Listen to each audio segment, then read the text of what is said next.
All right, today we're going to do things a little bit differently for writing workshop. Perhaps you've heard the term self-fulfilling prophecy. In the classroom, it's sometimes called the Pygmalion in the classroom effect. For example, if a child has struggled. Remember your last story? We had to start it all over again because you kind of got out of the moment. But then suddenly the child impresses the teacher. This story is looking so wonderful because you're talking about when you're driving to your cousin's house.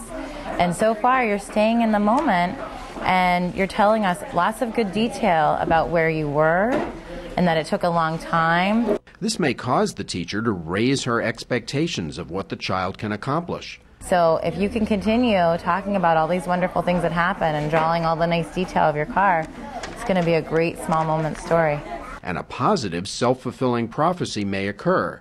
The teacher, it could be said, may cause the child to perform better. So we're looking at a rectangle that can be broken up into 6 equal parts. But imagine a different scenario in which teacher expectations are influenced by negative and inaccurate stereotypes about certain children, say children from minority or lower social class groups.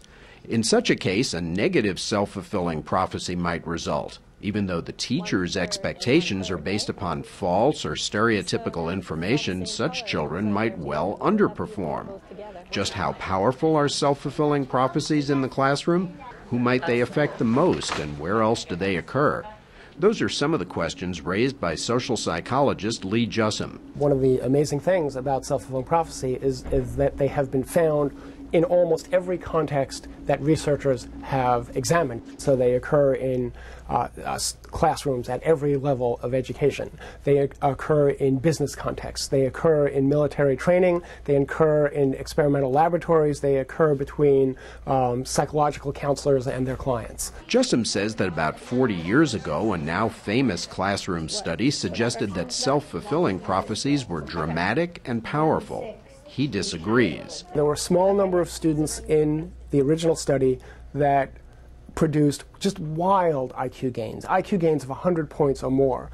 And that amount of gain is just so absurd that it's hard to take seriously. And if you remove those students, the effects disappeared. But the phenomenon of self-fulfilling prophecies is real. Although they are fairly widespread, on average they're fairly modest in size. That is, it's not easy to dramatically change another person's behavior or competence or performance or personality. But Jussum's research shows that there are 2 subgroups of students who are actually strongly influenced by self-fulfilling prophecies.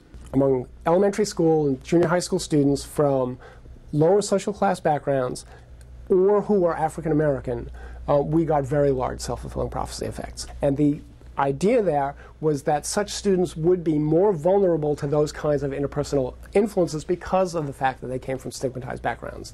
Interestingly, in these studies, the self-fulfilling prophecy effects were positive ones. The effects were comparable to the kinds of effects you would get on an SAT score of something about the order of magnitude of about a 100-point change. So how can we get teachers of stigmatized groups to make use of these findings on self-fulfilling prophecies?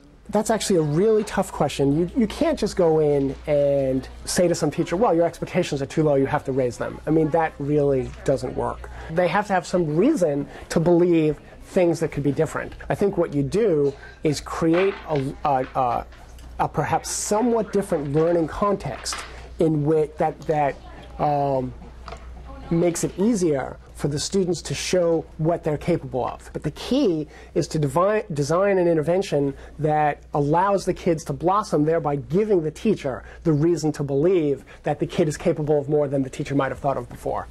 And educators think that might work. Yeah, definitely, I think it would. I think it's a very interesting approach. I would like to see it pursued. Definitely, I think that children can surprise teachers. Once a teacher sees, oh my God, this kid has just written this piece which looks like it's 2 grades ahead of schedule to have written this kind of thing, that is what's going to change the teacher's expectations. And that's what Jussum and others are hoping to implement in our nation's schools.